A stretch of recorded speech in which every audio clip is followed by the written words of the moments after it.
Paz, a graça e a misericórdia esteja sobre a sua vida, amém? Amém. Grande Deus, Pastor Samuel, quero agradecer pelo convite, pela confiança, né?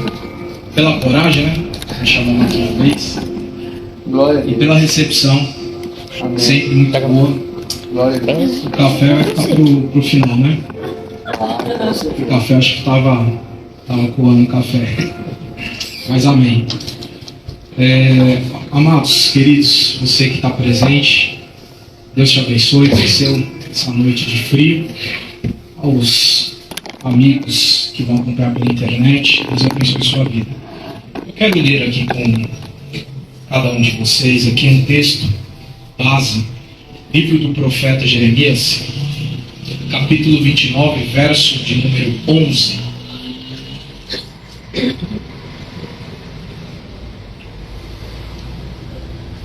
Livro do profeta Jeremias, capítulo 29, versículo de número 11.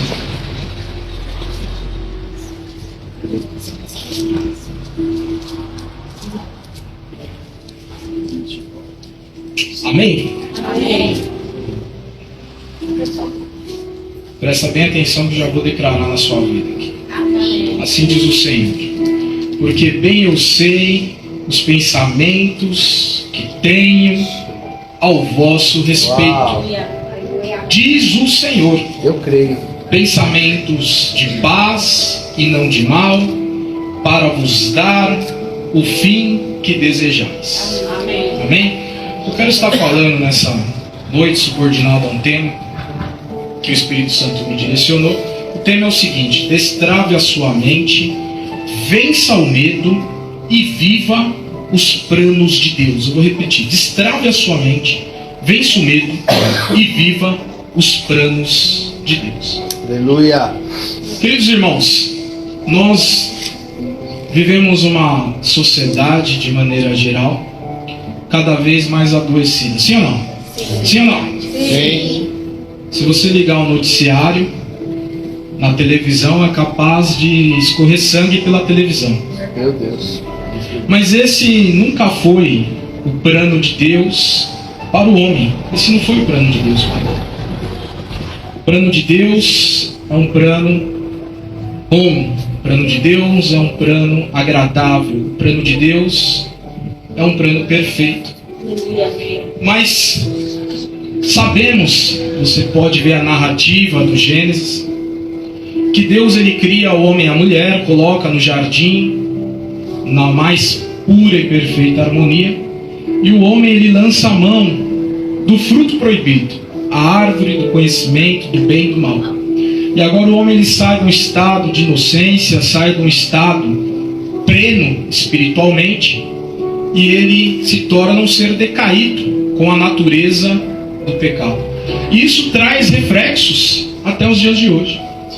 É interessante que teóricos na filosofia, na sociologia, na psicologia, eles tentam definir o que é o homem. Eu citei algumas frases aqui, apenas para exemplificar, do que alguns dizem que é o homem, e aí finalmente vamos concluir o que a Bíblia diz que é o homem. Exemplo, Nicolau Maquiavel, ele diz que o homem ele é mau por natureza, a menos que precise ser bom. Jean-Jacques Rousseau, ele diz: o homem é bom por natureza, é a sociedade que corrompe o homem. John Locke diz: o homem nasce como se fosse uma folha em branco a ser escrita, né? Thomas Hobbes, ele diz: o homem é lobo de outro homem, em guerra de todos contra todos. Arthur Schopenhauer diz assim: o homem é como um macaco cego, robusto e racional, que carrega um macaco aleijado que enxerga. Friedrich Nietzsche diz assim: o homem é uma corda esticada entre o animal e o super-homem. E Aristóteles ele vai dizer o seguinte: o homem é um animal político. Teóricos tentando definir o que é o homem. Mas a Bíblia ela resume em 2 versículos o que é o homem. Paulo, apóstolo, inspirado pelo Espírito Santo, vai escrever a sua carta aos Romanos, no capítulo 3, no versículo de número 22, 23 e 24, vamos ler o 23 e 24, ele vai dizer o seguinte: porque todos todos pecaram e destituídos, dependendo da tradução vai estar escrito, afastados estão da glória de Deus, sendo, pois, justificados gratuitamente pela sua graça, pela redenção que há em Cristo Jesus. Então, o que é o homem? O homem é um ser caído que precisa da graça. Então, quando essa maravilhosa graça ela te alcançou, você automaticamente entrou num processo de recuperação. E muitos aqui podem já celebrar a recuperação, sim ou não? Amém. Glória a Deus. Quem sabe aqui tem ex alguma coisa, né? Não vamos aqui adjetivar. Mas quantos ex não temos aqui no nosso meio, né? Verdade. Ex-adúltero, quem sabe? Ex-mentiroso. Ex-malfeitor, delinquente, não sabemos. Mas a graça te alcançou. Obrigado, Jesus. E o projeto de Deus é que essa graça alcance a muitas pessoas. Por isso que nós vivemos uma sociedade doente, porque o que adoece o homem é o pecado. É a sua natureza pecaminosa, que não deseja as coisas divinas, não deseja as coisas transcendentais, não deseja as coisas que vêm do alto, mas deseja saciar a concupiscência da sua carne, os desejos dos seus olhos e as suas vontades. Daí nascem todos os males. Mas nós, aqueles que fomos chamados para a maravilhosa graça, Deus ele quer que cada dia nós venhamos a limpar o que é a nossa mente, a destravar a nossa mente. Esse é o tema. A forma como pensamos, a forma como você pensa, vai determinar, preste atenção nisso, a forma como você vive. A mentalidade é a lente através da qual interpretamos o mundo. Se a mente está cheia de medo, de dor, de insegurança, de desconfiança, de maldades, isso vai refletir no seu comportamento. Então é interessante quando nós vemos que algumas igrejas fazem uma campanha com o slogan campanha de libertação. De que libertação estamos falando aqui? A maior libertação que Deus pode dar ao homem é a libertação da sua mente. E quando nós lemos Jeremias 29, versículo 11, o profeta Jeremias, ele está escrevendo uma carta aos cativos da Babilônia. E esse versículo, ele é atual para nós hoje. Porque você não está cativo, quem sabe, na Babilônia, mas quem sabe o inimigo tem levado a sua mente cativa. Sim. E Deus ele quer libertar a sua mente. Aleluia. Você pode estar com a mente presa. Eu costumo dizer que Jesus Cristo é o teu habeas corpus. Amém. Ele vai te libertar, ele vai te libertar. Nossos pensamentos são como sementes. Se semearmos preocupações, fobias, traumas, colheremos o quê? Bloqueios. Colheremos limitações, colheremos paralisias. Provérbios 23, verso 7 diz assim: porque como imagina em sua alma, assim o homem é, assim ele é. Qual é a perspectiva que você tem em si próprio? É interessante que o Evangelho do nosso Senhor e Salvador Jesus Cristo, o mandamento maior, ama a Deus acima de todas as coisas e ama teu próximo como a ti mesmo, está aqui intrinsecamente ligado à ideia de que você só ama o seu próximo se você se ama. E aí? Quando você olha no espelho, você se ama? Você tem orgulho da pessoa que você é? Você tem orgulho da pessoa que você tem se tornado? Porque é para isso que a graça te chama. Para cada dia você sentir orgulho de falar: eu não sou quem eu deveria ser, mas eu não sou mais quem eu era. Eu estou num processo Glória a Deus. de progressão. Amém. Glória a Deus. Pode não ter perfeição, mas tem progressão. Amém. A cada dia melhor. Glória a Deus. Amém. Por isso Deus deseja transformar a sua mente para que você possa viver os planos de paz e esperança que Ele tem para você. Olha o que diz a palavra aqui em Romanos 12. Essa palavra é tremenda, irmãos. Romanos capítulo 12 diz assim: rogo-vos, pois, irmãos, pela compaixão de Deus, que apresenteis o vosso corpo em sacrifício vivo, santo e agradável a Deus, que é o vosso culto racional. Agora segura aí, verso 2: e não vos conformeis com este mundo, mas transformai-vos pela renovação do vosso entendimento, para que experimenteis qual seja a boa, a agradável e a perfeita vontade de Deus. Glória a Deus. Quando ele fala não vos conformeis, aqui a palavra grega se esquematizo pode ser traduzida como não entreis no esquema deste mundo, porque o mundo jaz no maligno, o mundo jaz numa corrupção do gênero humano, o mundo jaz no pecado. E agora Paulo, pelo Espírito Santo, ele nos convida a rompermos com esse esquema mundano e a transformarmos. A palavra aqui é metamorfose, que quer dizer que você era uma coisa e agora você vai se transformar em algo totalmente diferente. E é isso que Deus quer da minha e da sua vida. Aleluia. E a sua mente, quando estiver verdadeiramente dominado pela mente de Cristo, você se tornará uma nova criatura. Aleluia. E isso é libertação. Amém. Mas a sociedade, de maneira geral, não está liberta. E hoje nós nos deparamos com o que estamos chamando de doenças do século. Vou citar algumas aqui. A depressão é uma delas.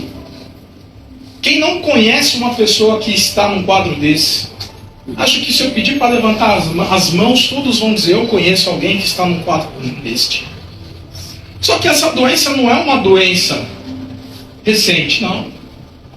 E quando eu estava preparando essa mensagem, olha só que interessante.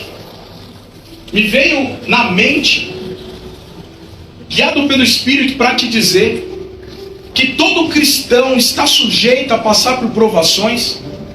E o cristão também está sujeito a passar pelas maldades e os males deste mundo, inclusive doenças como essa. E aí eu fui buscar na história da igreja alguns exemplos. Por que na história da igreja? Nós temos muitos exemplos na Bíblia, personagens bíblicos que passaram por doenças e tristezas profundas. A gente só não tem um diagnóstico, né? Porque esse diagnóstico é moderno. Mas na história da igreja, a gente vê alguns casos. Eu quero citar algum, por exemplo, David Brainerd. Quem foi David Brainerd? David Brainerd foi um grande missionário americano que foi evangelizar os índios nativos americanos. Jovem, com 23 anos. Se você pegar o livro, a biografia desse homem, esse homem fez um trabalho extraordinário de missão. Só que qual que é o mais interessante da história dele? Ele deixou um legado, ele evangelizou os índios, ele foi além do que todos do seu tempo. Ele renunciou à sua vida para fazer a obra de Deus. Mas mesmo com toda essa renúncia, os anais da história vão dizer que por 22 vezes ele sentiu tristeza profunda ao ponto de desejar a própria morte. Um homem de Deus. Um outro exemplo que eu coloquei aqui, John Bunyan. Se você não leu esse livro, ele é autor do livro O Peregrino. Leia esse livro é sensacional. Esse livro é sensacional. E o que é interessante? Pregador inglês, um grande evangelista, ele pregava numa época que para pregar você tinha que ter autorização do governo.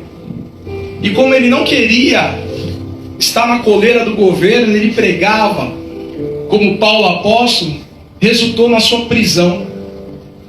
E a biografia dele vai dizer que quando ele estava encarcerado, ficou abatido, ficou triste. Mas foi lá na prisão que ele escreveu o livro Peregrino. Mais um exemplo, William Cowper, um poeta e compositor de muitos hinos da harpa cristã.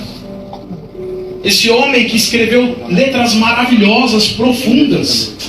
esse mesmo homem tentou se suicidar por 3 vezes. Pregador, que mensagem é essa?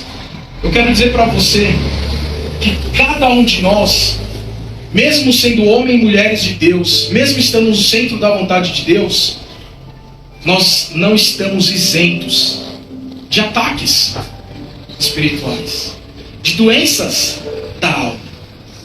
Mas o que conforta, pregador? O que conforta é a palavra. A palavra te sustenta. A palavra te alimenta. A palavra te fortalece. Glória a Deus. Não pense você que você está aqui porque você é bonzinho, porque você é bonzinho. Não pense você que você está aqui porque você é um crente que ora muito, que você é um crente que jejua muito. Não, não é por isso que você está aqui. Mas eu vou te dizer por que você está aqui.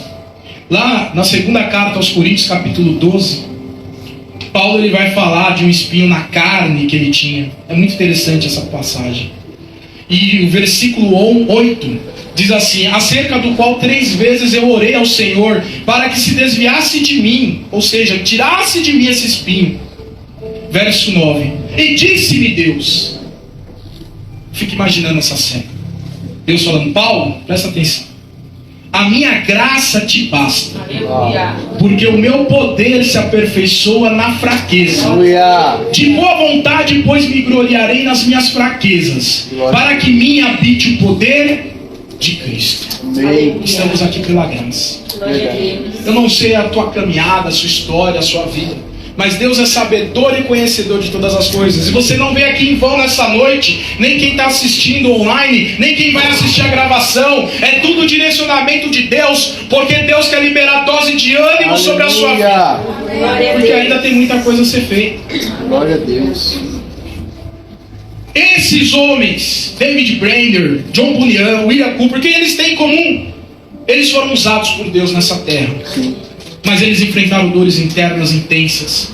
A depressão não é uma fraqueza espiritual apenas. É uma batalha real na alma. E qual é a batalha na alma que você está aqui nessa noite? Que você acha que Deus não te contemplou, que quando você dobra o joelho, você não tem palavras, só tem lágrimas. E eu vim aqui, eu estou aqui como instrumento de Deus para te dizer que Deus conhece a sua aflição. Amém. Deus conhece a sua dor. Deus conhece o seu sofrimento. Glória a Deus. Podemos falar de suicídio.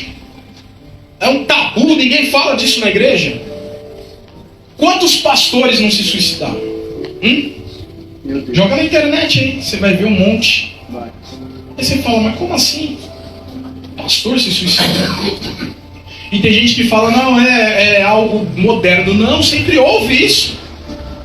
Tem um sociólogo que eu gosto da leitura dele, que é Emile Durkheim. Ele escreveu um livro sobre suicídio em 1897. A gente está em 2025. Em 1897 ele já tinha um livro sobre isso. Na época ele falava de 4 tipos de suicidas. O suicida que ele fala que é o egoísta. Egoísta no sentido de um indivíduo que está isolado, sem ninguém, e aí vem a cometer um suicídio. Falamos hoje na Polícia Militar, estivemos ali com o pastor Samuel, sobre o perigo da solidão. Cuidado, viu? Verdade. Você que está vivenciando a solidão. E é diferente de solitude. Solitude é eu amo a minha própria presença. Ok. Solidão é eu estou no meio de uma multidão e me sinto só. É diferente.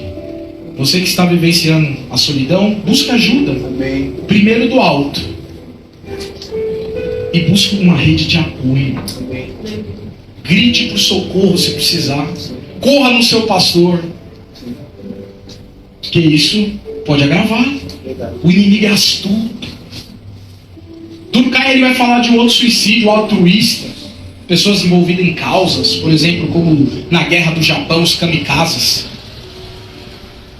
Ou os talibãs da vida. Ele vai falar de um outro tipo de suicídio anômico, que são causados por rupturas sociais, ou seja, a pessoa é rica, vem a falência. A pessoa perde um parente e não sabe vivenciar o processo do luto, não aceita. Que o processo do luto Todos passam, né? Primeiro vem a negação. Não é comigo, não é possível. Não, comigo? Não é possível. A pessoa está dentro de casa achando que o parente ainda está vivo, né?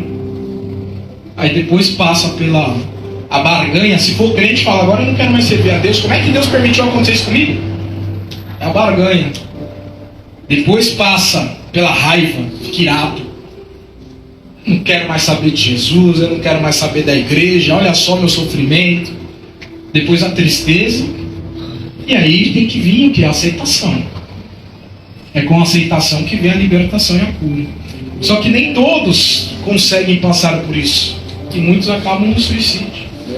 Durkheim vai falar de um outro também, o fatalista, né? Casado por uma opressão extrema. Pessoas que foram escravizadas, prisioneiros de guerras, etc. Eu só estou exemplificando para dizer que isso não é moderno. Isso vem desde quando o homem caiu no pecado. É disso que estamos falando. Estamos falando de teologia nessa noite. O homem sem Deus é um perdido. Não adianta. E sabe o que é mais triste? Por que pregamos o Evangelho? Por quê? Porque eu sei como essa graça me salvou. E eu quero compartilhar. Um certo pregador disse o seguinte: o que é o Evangelho? Senão um mendigo contando para outro mendigo aonde encontrar o pão. Isso é Evangelho. Então eu encontrei o pão, estou alimentado. Agora eu quero partilhar do pão com quem tem fome. Mas sabe o que é mais triste? A pessoa na miséria não aceita. É você querer dar o remédio para a doente e ela não querer tomar. Aí você fala, misericórdia, Senhor. E às vezes você olha a vida da pessoa e fala, essa pessoa tem tudo para mudar a vida, mas ela não quer. Isso é triste. Mas já naquela época, entendia-se que a sociedade estava doente. Que a sociedade estava influenciando diretamente a mente das pessoas. Podemos falar aqui sobre ansiedade. Ansiedade é inquietação, né? Tem pessoas que têm uma ansiedade tão forte que tem taquicardia, que a pressão arterial sobe, a pessoa se sente sufocada, como se estivesse apertando o pescoço, parece que vai morrer. E Deus quer libertar.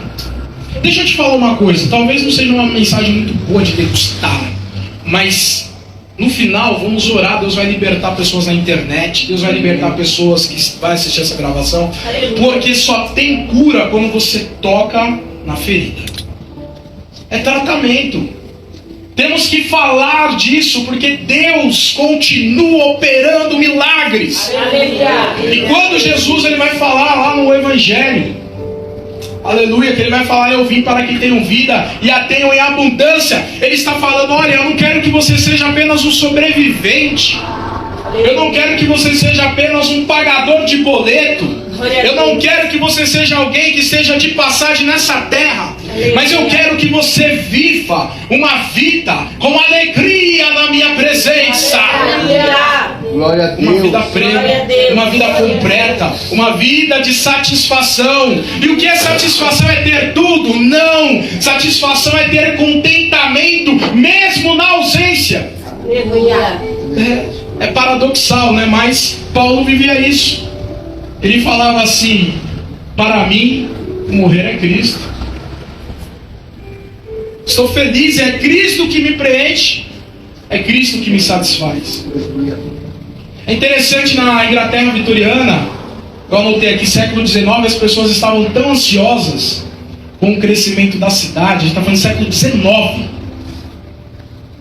Crescimento das cidades, desigualdade social, avanço da tecnologia industrial, que aí muitos se viciaram em álcool e ópio. Já naquela época, século XIX. Coisas antigas. Ou seja, a estratégia do inimigo, ela continua a mesma. O inimigo, ele é invisível, mas ele é real. Continua a mesma. A ansiedade não é moderna.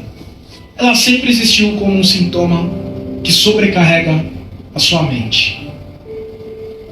Encerrando esse ponto aqui, além da depressão, além do suicídio, além da ansiedade, algo que permeia todas essas dores aqui e que de certa forma ela conecta ou ela está presente em todas elas, que é o que eu quero falar aqui e quero aprofundar um pouco mais, que é o medo.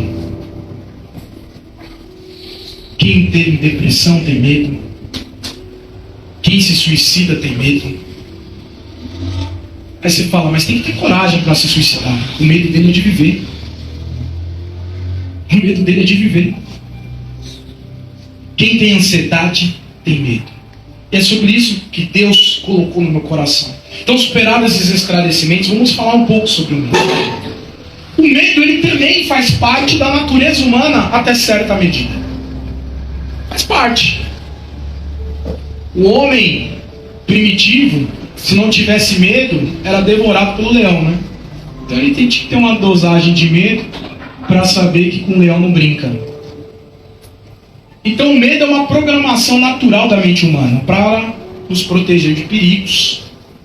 Ele é necessário até certo ponto para sobrevivência. Mas o excesso de medo, ele faz uma prisão na tua mente. É sobre isso que eu quero falar. Segunda carta de Paulo a Timóteo, capítulo 1, versículo 7, diz assim: pois Deus não nos deu um espírito de medo, mas de poder, Aleluia. de amor Glória a e Deus. de equilíbrio. Aleluia. Glória a Deus. Eu queria falar aqui, vou citar 2 exemplos da história, que eu gosto muito de história. Que o medo faz as pessoas se tornarem irracionais. O medo, vou repetir, faz as pessoas se tornarem irracionais. Na Inglaterra vitoriana, as pessoas tinham medo de vampiros. Verdade, isso é um fato histórico. E as pessoas, às vezes, elas davam longas viagens para evitar passar próximo de um cemitério. Olha que loucura. Nos Estados Unidos, 1870, numa cidade, os habitantes, uma cidade chamada Jackson, Mississippi, as pessoas com medo de um vírus, de uma doença que surgiu na época, elas queimaram pontes, elas destruíram trilhos de trem, com medo de impedir que forasteiros estrangeiros chegassem na cidade. Aí você vai pensar, nossa, que loucura. Vamos para 2021, né? A pandemia da Covid. Muita gente ficou maluca. Você sabe. Muita gente ficou maluca. O medo, ele distorce a realidade e pode nos levar a ações extremas. E tem pessoas aqui nessa noite que essa palavra é bem direcionada, porque nós lemos Jeremias 29:11. E Deus, ele realmente quer que você viva os planos dele. Aleluia. Só que os seus medos têm impedido você de caminhar. Os seus medos têm impedido você de prosperar. Os seus medos têm impedido Deus de operar na sua vida. Meu Deus. E é isso. A mensagem se resume nisso. É interessante que o medo, ele é um sentimento universal. Existe um escritor chamado Paul Ekman, que ele estuda as microexpressões faciais universais, que são expressões que todos os habitantes do mundo, os 8 bilhões de habitantes do mundo, faz a mesma expressão igual. Uma delas é medo. Quando a pessoa está com medo, pode ser no Japão, pode ser na Nova Zelândia, pode ser na Austrália, você não precisa falar o idioma. Você vai olhar para a cara dela e vai falar, essa pessoa está com medo. É universal. Os 6 medos básicos dos seres humanos, segundo alguns teóricos. Primeiro, medo da pobreza. É um deles. E quando eu falo medo da pobreza, o pastor Samuel falou aqui, antes da ministração da palavra, sobre dizimar, sobre dar o dízimo. Tem pessoas que não dão o dízimo com medo. Não, se eu der o dízimo, ou se eu der minha oferta, vai faltar os recursos. Que Deus é esse que você serve, meu irmão? Meu Deus. É medo. Meu Deus. Outro medo, medo da crítica. medo da crítica. Outro medo, medo da doença. Foi feita uma pesquisa no SUS. Olha que interessante isso. 70% das pessoas que buscam o SUS, atendimento médico, fazem exames clínicos, exame, hemograma completo, faz exames cardiológicos, etc. Os exames, os resultados dão tudo negativo. O médico, por isso que tem médico que é mal criado, né? Tem uns médicos que atendem mal, né? Porque ele já está de saco cheio. Porque ele fala, é mais um aqui pedindo exame que não vai dar em nada. Mas o que fez aquela pessoa ir lá? Medo. Medo da doença. Que já vem na sequência o outro medo, o medo da morte. Aí alguém me fala, mas eu tive sintomas. A maioria dos sintomas são psicossomáticos, é na tua mente. É enxaqueca, é coração acelerado, é palpitação no peito, é isso, é aquilo outro. O pastor Samuel lá no culto, ele sempre fala, dá uma desacelerada. Dá uma desacelerada. Deus, ele quer te libertar dos seus medos. Outro medo muito comum, medo de perder um ente querido, um familiar. Outro medo incomum, muito comum, medo da velhice, de envelhecer. E olha que interessante, irmãos. Quando a pessoa nasce, ela já nasce num processo de morte. O envelhecimento é o processo de morte. Irmãos, deixa eu te falar uma coisa. Você precisa se libertar disso, porque a tua alma é eterna. A tua alma é eterna, irmãos. Se você for aqui para a Bíblia, vamos para a Bíblia? Não falar, pô, o pregador só contou historinha lá, né? Então vamos, olha só. Olha só o que diz a palavra. A palavra de Deus é maravilhosa, irmão. 1 Coríntios capítulo 15. 1 Coríntios capítulo 15, versículo 51 diz assim: eis aqui eu vos digo um mistério. Na verdade nem todos dormiremos, mas todos seremos transformados. Num momento, no abrir e fechar de olhos, ante a última trombeta. Aqui está falando do arrebatamento, né? Porque a trombeta soará e os mortos ressuscitarão incorruptíveis, e nós seremos transformados. Porque convém que isto, que é isto? É o teu corpo, que é muito forte, corruptível, ou seja, ele morre, ele se revista da incorruptibilidade, e que isto que é mortal, esse corpo morre, ele se revista da imortalidade. Aleluia. Aleluia. Eu creio. A tua alma é imortal, irmão. Esse corpo aqui é só um veículo. Aleluia. É só um veículo. Vai ser trocado na versão 2.0, muito melhor. Amém. Glória a Deus. Aleluia. Glória a Deus. Agora olha só. Olha só que interessante.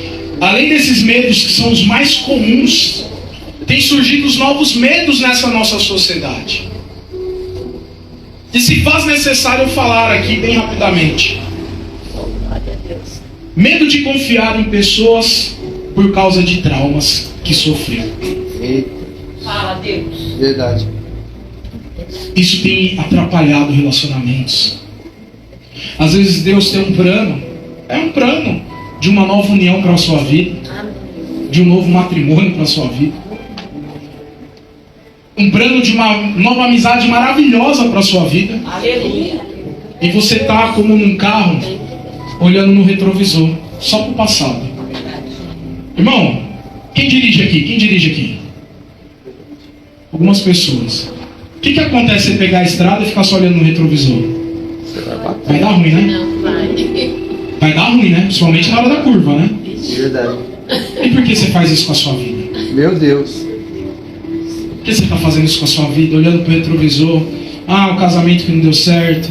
Ah, a agressão. A violência que eu sofri. Meu Deus. E Deus está falando, eu tenho Jeremias 29:11, não está falando de planos? Eu tenho planos perfeitos para você. Aleluia. Obrigado. Confia no processo. Confia no Pai. Aleluia. Amém. Confia, se liberta desses medos. Aleluia, Jesus. Ou às vezes é o medo da rejeição. Outro medo muito comum. Outro medo muito comum, o medo de errar. Tem pessoas que Deus quer alavancar, profissional. Olha, Deus está falando em várias áreas aqui nessa noite. Glória a Deus. Mas a pessoa ela se puxa para trás. Tem uma coisa que os teóricos chamam de síndrome do impostor. A pessoa vai assumir uma nova responsabilidade, ela se sente um impostor. Ah, eu não tenho capacidade. Irmão, deixa eu te falar uma coisa, seja ministerial, ou seja profissional, se veio na tua mão, Deus vai te capacitar. Glória a Deus. Uau. Muita glória. Aleluia. Oh, aleluia. Eu estou sentindo a alegria nessas pernas aqui, meu irmão. Amém. Oh, Deus. Aleluia. Glória a Deus. Tem libertação para vidas aqui. Amém. Alguns têm medo de errar. Só não erra quem não faz. É verdade. É igual numa fábrica, né? O funcionário que menos erra é o que menos produz. Tem produtividade. O cara não faz nada, não tem como errar, né? Só erra quem faz. E tem uma coisa interessante. Nós, seres humanos, todos nós, aprendemos, preste atenção nisso, mais com as nossas derrotas do que com as nossas vitórias. É verdade. Você não aprende nada com vitória, né? Agora, quando você tem uma derrota, meu irmão, é amargo, mas aquele aprendizado fica gravado. Fica gravado. Verdade. Medo do futuro, que também gera ansiedade, né? Medo do futuro. Medo da opinião das pessoas, ou também conhecida como fobia social. Viu, pastor Samuel? Às vezes alguém quer te apoiar mais aqui e tá preso nisso aqui. Tá. Verdade. Ah, mas eu vou fazer o que vão falar, o que vão pensar, o que vão dizer. Seu compromisso é com o céu. Aleluia. Glória a Deus. O seu negócio é com Deus. Glória a Deus. Oh, Amém. Deus. Olha, outro medo muito comum, medo de deixar ir. Às vezes tem que deixar ir. Deixar ir o que? Especifique. Às vezes um relacionamento tóxico. Deixa ir. Tem que deixar ir. Aquilo que está te afundando, você solta.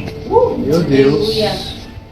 Aquilo que está impedindo vocês de se aproximar de Deus, você deixa ir. Tem pessoas que não conseguem caminhar com Cristo por causa disso. Está envolvido com quem não tem que estar. Eita. Está marchando com quem não tem que marchar. Meu irmão, às vezes quando você se aproxima de Deus, Deus ele troca teus relacionamentos. Vou repetir. Quando você se aproxima de Deus, Deus troca seus Eu relacionamentos. creio. Porque tem gente, irmão, e não é que vai virar seu inimigo. Na verdade, crente não tem que ter inimigo, né? Mas é que a caminhada com aquela pessoa foi até aqui. Daqui pra lá é outra caminhada. Aleluia. É beijo e tchau. Deus te abençoe. Isso é bíblico, viu? Abraão ficava colado com Ló. E o mistério de Deus era com Abraão. Abraão não estava pegando a visão, não estava caindo a ficha. Aí teve que surgir uma situação para caminhar cada um pro seu canto. Porque o mistério de Deus com Abraão era com Abraão e com Ló era com Ló. A caminhada é separada. Aleluia. Oh Deus. Glória, glória. Isso aqui entra até sociedade, viu? Deus está falando. Agora, como nos destravar do medo? Caminhando para a reta final dessa mensagem. Primeiro, a mudança da mentalidade, ela vem com a palavra. Amém. Glória a Deus. O Evangelho de Jesus Cristo, segundo escreveu João, vai dizer que eu e você somos limpos pela palavra. Aleluia. Mas a palavra de Deus. Amém. Mas o que você está alimentando na sua cabeça? Verdade. Você tem que prestar atenção. Você quer libertação para a tua vida, mas você tem que prestar atenção no que você tem feito dela. O que você tem visto o que você tem ouvido, o que você tem falado, com quem você tem caminhado, aonde você tem ido. Eu não preciso nem falar de oração aqui, né? Meu irmão, se você só serve na sua vida para maratonar a série da Netflix, você vai ser vazio. Ah, é errado? Não. Eu tenho assinatura. Sou quadrado, não. E também sei selecionar bem o que eu vou assistir. Amém. Presta atenção nisso também. Selecionar bem. Assista alguma coisa, pelo menos, que vai te agregar algum nível de cultura e de conhecimento. Mas você não pode viciar nisso. Você não pode terceirizar a sua fé. Você não pode estar como um carro na reserva e aí tá toda hora pedindo para alguém empurrar o teu carro. Tá entendendo aí, cara? E essa ilustração me fez me lembrar de uma outra, né? O cara com o carro sem gasolina na beira da estrada, buzinando para alguém parar o carro para ajudar a empurrar. Ninguém parou. A hora que ele se tocou que ninguém ia parar, ele desce do carro e ele mesmo começa a empurrar. Aí começa a parar o primeiro carro para ajudar, o segundo, o terceiro. Qual é a lição aí? Faz a sua parte, meu irmão. Tá vazio espiritual? Começa a se abastecer. Aleluia. Mas renovando a mente pela palavra, eu quero deixar alguns versículos. Preste muita atenção nesses versículos. Grave aí na tábua do teu coração esses versículos. Primeiro, palavra que Deus disse para Josué. Josué estava com uma pedreira, irmão, que ele tinha que substituir Moisés. É interessante, irmão, que quando você vai substituir um Zé Mané, beleza. A galera tá tipo, ainda bem, vai tarde. O que vier a gente abraça. Agora quando você vai substituir um cara que é referência, acho que pode estralar, né? Todo mundo, vai dar conta? Será que isso aí dá conta? Era esse o nível de pressão de Josué. Aí Josué, a Bíblia não dá os detalhes, mas você tem uma mente inteligente, você vai raciocinar, né? Que aparentemente Josué está dando uma pipocadinha, né? Porque aí vem Deus aqui, Josué 9, e fala, não te mandei eu? Fala para Josué. Ser forte, Josué. Ser corajoso. Não temas. Verdade. Não te espantes. Porque o Senhor teu Deus é contigo por onde quer que andares. Aleluia. Glória a Deus. Agora deixa eu falar para você, deixa eu declarar para a sua vida. Não dá para falar o nome de cada um aqui de vocês.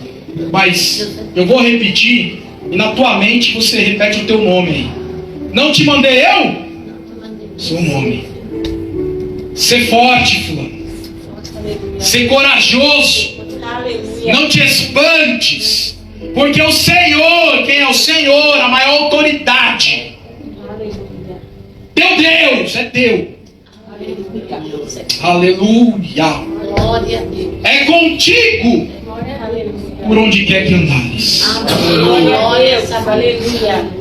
Oh, aleluia. Creio, glória a Deus. Ainda que eu ande pelo vale da sombra da morte, não temerei mal algum, porque tu está comigo. Aleluia.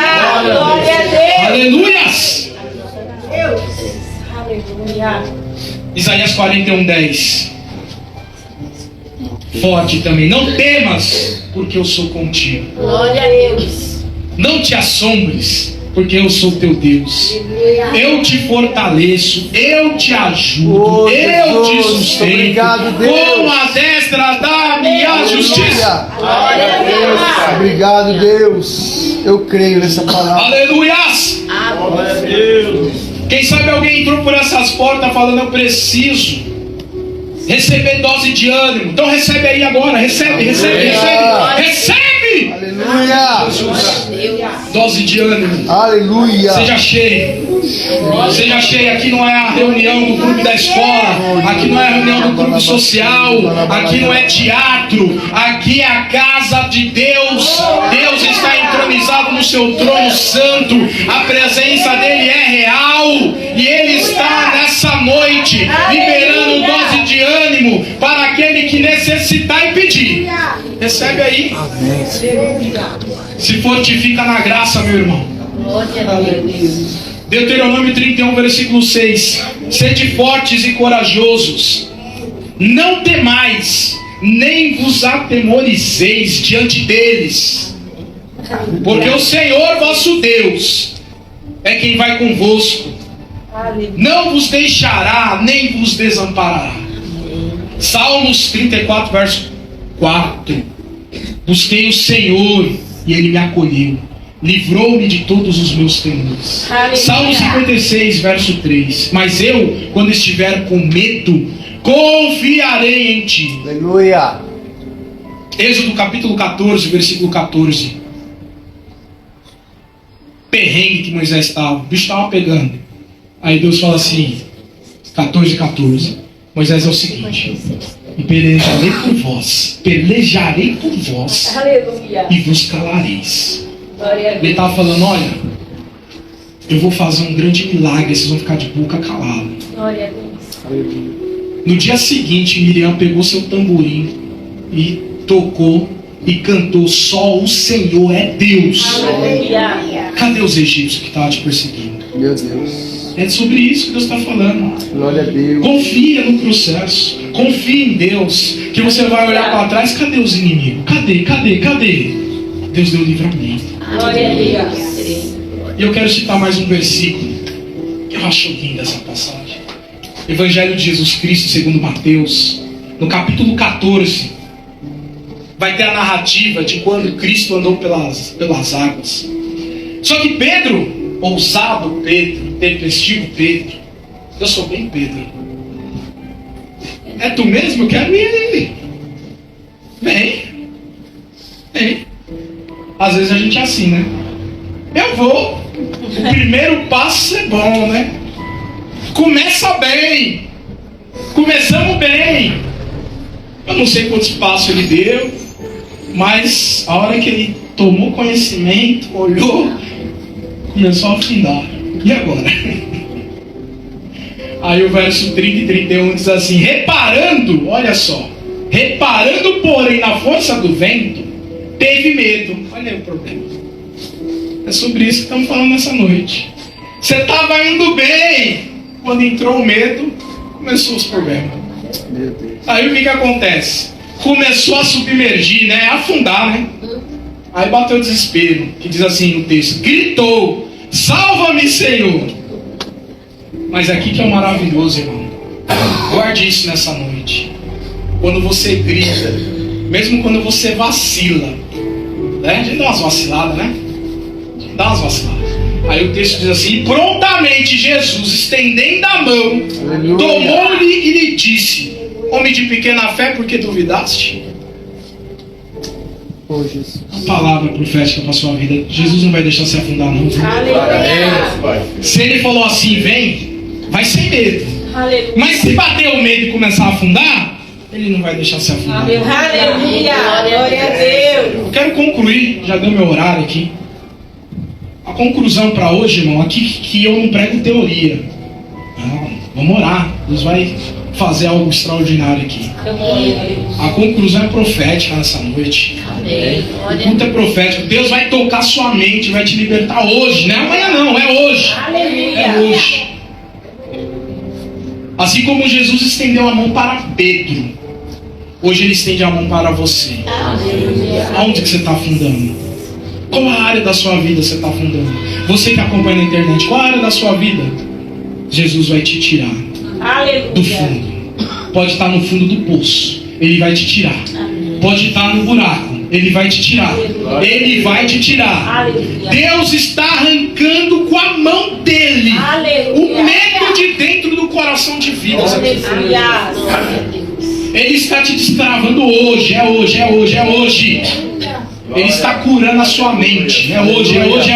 Eu creio. Ele está libertando suas emoções. Aleluia. Ele está liberando paz onde tem confusão. Aleluia. Paz que excede a todo entendimento. Paz que canta no meio da guerra. Essa é a paz de Deus. Aleluia. O bicho está pegando e eu estou lá confiando, eu estou crendo, eu estou adorando. Glória a Porque Deus. Deus é fiel. Aleluia. Aleluia. Eu quero estar orando pela sua vida. Quero que você fique de pé. A gente pode chamar as pessoas para orar aqui na frente? Preste atenção no seguinte, olha. Tudo que eu faço é direcionado por Deus segundo a palavra. Eu não faço nada que não seja na palavra. Até porque tem surgido muitos pregadores aí que não convém nem falar, né? O cara quer reescrever a Bíblia, né? Mas, olha só o que diz a palavra. No Evangelho de nosso Jesus Cristo, segundo escreveu Marcos, no capítulo 16, o versículo é o número 18, diz assim: porão as mãos sobre os enfermos e ficarão curados. Eu quero pôr minha mão na sua cabeça. Você que crê. E você vai sair daqui. Lá em Tiago, capítulo 5, versículo 14, também está dizendo assim: se existe alguém enfermo, doente, entre vós, no meio de vós, chame os presbíteros da igreja, para que orem sobre o enfermo e o unjam com óleo em nome do Senhor. Aleluia. O que acontece com essa pessoa, segundo o texto? Essa pessoa é curada, Eu creio. é salva. Aleluia. Eu quero orar essa noite. Quem não vier à frente, ajuda a orar. Mas eu quero chamar 3 grupos de pessoas. Eu não sei se é 3 grupos ou 3 pessoas, mas Deus me direcionou. A primeira é você que precisa ser liberto de algum medo. E não fique envergonhado. Ah, mas todo mundo vai saber que eu tenho medo. E quem não tem? Mas é específico, entenda. A palavra de Deus, irmão, ela não erra endereço. Ela é melhor do que o GPS da Google, viu? Sem fazer propaganda. Mas ela acha o endereço perfeito. Verdade. Porque quando Deus chamou Ananias, o profeta, ele falou assim: vai lá na rua chamada à direita e tu vai encontrar Paulo de Tarso. Deu o endereço. Vai lá. O segundo tipo de pessoa que eu quero orar é que você precisa de uma cura física. Só que é o seguinte, o negócio aqui é sério. Nós vamos orar e você vai pedir pro médico refazer os exames. A coisa tem que ser séria, irmão. Tá cheio de fake news hoje, testemunho meia boca. O cara fala que foi curado, no dia seguinte morre. Eu acho que negócio é esse. Ó, Jesus quando cura, tá curado, irmão. Você morre de outra coisa. Daquilo que ele te curou, você não morre mais. Aleluia. Eu creio. E o terceiro grupo, muito importante, é cura emocional. Então vamos se organizar aqui? Pode ser, pastor Sandro? Amém. Glória a Deus. Você que precisa ser destravado por um medo, vem aqui à minha direita. Em nome de Jesus. Sai do teu lugar, não perde a bênção não, viu? Amém. Deus, ele sabe com quem ele fala. Você que precisa de uma cura emocional, vem aqui no meio. Cura emocional é muita coisa, irmão. É um perdão que você não libera. É um aborto que você não se perdoa. Uau. Deus já te perdoou, mas você não se perdoa. Uau, verdade. É um aborto que você não se perdoa. Meu Deus. Oh, aleluia. É. Aleluia. Meu Deus. Forte. Oh, aleluia. É de uma humilhação que você não se liberta. De uma agressão que você não esquece. É cura emocional. E cura física. Cura física. Pode vir, que vamos estar ungindo. Pastor Samuel, não sei se dá pra gente soltar um louvor aí, que eu vou orar com vontade, viu? Não vou orar com pressa, não. Aleluia. Você sabe tocar aquele que deixa queimar? Que tá queimando meu coração aqui, eu lembrei desse louvor.